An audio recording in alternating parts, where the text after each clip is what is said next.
Numbers from the southern border, illegal crossings plummeting to record lows during the second Trump administration, falling to the lowest level in 55 years. But across the border in Mexico, some asylum seekers now fearful, saying they have nowhere else to go.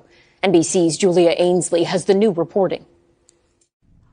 Tonight, new numbers showing the dramatic change at the border. We've got the most controlled border we've ever had in the history and in my lifetime in the Border Patrol.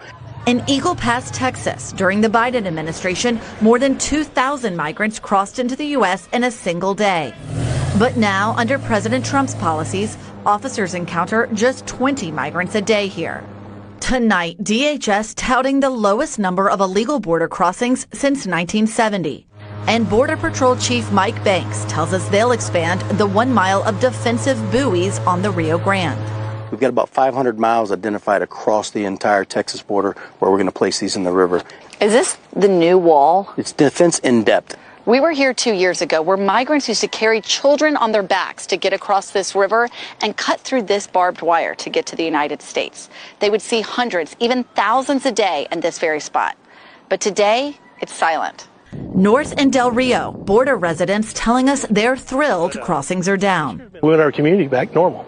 Border security a major factor in two majority Latino districts, Eagle Pass and Del Rio, voting red last November. Business owner Leo Martinez is a Democrat who voted for Trump, saying his once 8-hour commute to his factories across the border now takes 20 minutes. Now, if you look at the border, it's super quiet. So whatever the current administration done, it's working. His daughter voted for Trump, too. Do you think what happened here with the surge led more people to vote for Trump? Yes, 100%. But across the border, President Trump's policy blocking asylum claims also having an impact. Johanna Romero, with her 6-month-old son, saying she's desperate, waiting in Mexico since December. Saying she's fleeing death threats from her baby's father. I was really afraid. It was a very strong threat, she said. And Ellison, those policies that we talked about that ban asylum seekers from crossing the southern border are being challenged in court. In fact, they're due to go before an appellate court in November. I talked to some of the lawyers who are challenging the Trump administration.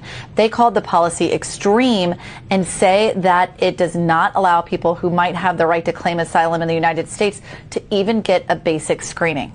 At the same time, Mike Banks says that he says the policy has been effective and that he will not stop until he has operational control of the border, meaning no one gets across undetected. And if they do get across, they're processed and then returned back to their home countries. Ellison? Julia Ainsley, thank you. Still ahead on Top